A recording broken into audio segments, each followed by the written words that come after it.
ફરીથી મારા નવા વિડીયોમાં બધા મિત્રોનું સ્વાગત છે. સૌથી પહેલાં તો મિત્રો પાવભાજીનો વિડીયો લઈને આવ્યો. વિડીયો છોડીને ન જતા, કારણ કે આમાં ખાસ રીત તો એ જ છે કે મસાલા ક્યારે બધા નાખવો અને આનો ટેસ્ટ ક્યારે કઈ રીતના મેળવવો. મિત્રો વિડીયોમાં ખાસ કરીને આગળ બનાવી રહેજો. મિત્રો પાવભાજી જો કે બધાએ ખાતા જ હોય અને બધાએ ખાધી હોય. ઘણા લોકોને પાવભાજી ન ભાવતી હોય ને, એ જરૂરથી આ વિડીયો જોઈજો, કેમ કે આનો ટેસ્ટ જોરદાર આવવાનો છે અને હું તમને પાવભાજી કાંઈક અલગ જ રીતની બતાવીશ બનાવીને. વિડીયો છોડીને ન જતા મિત્રો.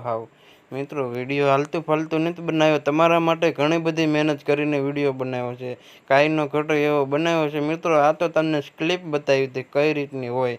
મિત્રો આપણે વઘાર કરવાની અને પાવભાજી બનાવવાની તૈયારી ફૂલ કમ્પ્લીટ છે. તો ચાલો વિડીયોમાં આગળ. મિત્રો સૌથી પહેલાં આપણે ડુંગળી, ટમેટા અને લસણ આદુની પેસ્ટ તૈયાર કરી હતી. હવે મિત્રો સીધો વઘાર મારવાનો છે.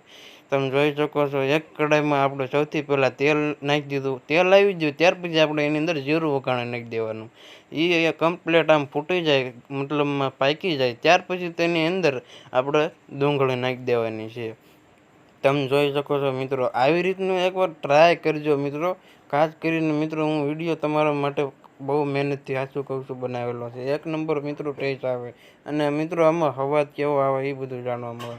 ત્યાર પછી મીઠો હળદર નાખીને તેને 5 થી 10 મિનિટ પાકવા દઈને સીધું જ આપણે આદુ લસણની પેસ્ટ નાખી દેવાની. તમે જોઈ શકો છો વિડીયો ઉતારો ચાલે છે એટલા માટે મિત્રો તમને સરખું આમ પરફેક્ટ નહીં દેખાતું હોય, કાંઈ બધું હાલતું હોય છે. તમે જોઈ શકો છો એને પણ 5 થી 10 મિનિટ બધું પાકી જાય ત્યાર પછી સૌથી પહેલાં મિત્રો પાવભાજી મસાલો નાખી દેવાનો. ત્યાર પછી એની અંદર આપણે થોડીક એવી કલર આવે ને એવી કાશ્મીરી મરચું નાખવાનું. મિત્રો તીખું ખાતા હોય તો સેજ જેવું તીખું પણ નાખી શકો છો. ત્યાર પછી મિત્રો આપણે ધાણાજીરું પાવડર પણ આરે નાખી દીધો. તમે જોઈ શકો છો વિડીયોમાં. મિત્રો વિડીયો સારો લાગે ને તો એક લાઇક તો જરૂરથી કરતા જજો અને વિડીયો તમે ક્યાંથી જો એ પાછા કોમેન્ટ કરતા જજો, જેથી કરીને મને પણ બીજો વિડીયો નાખવાની મજા આવે.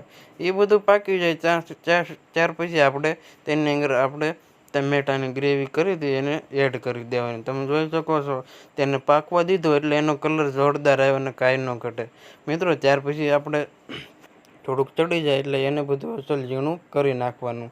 એટલે હાઈ ક્લાસ કમ્પ્લીટ ભાજી તૈયાર થઈ ગઈ છે મિત્રો. આપણો વધારે વિડીયો લાંબો નથી કરવો એટલા માટે આપણે સીધો મસાલો એડ કરીને તૈયાર છે.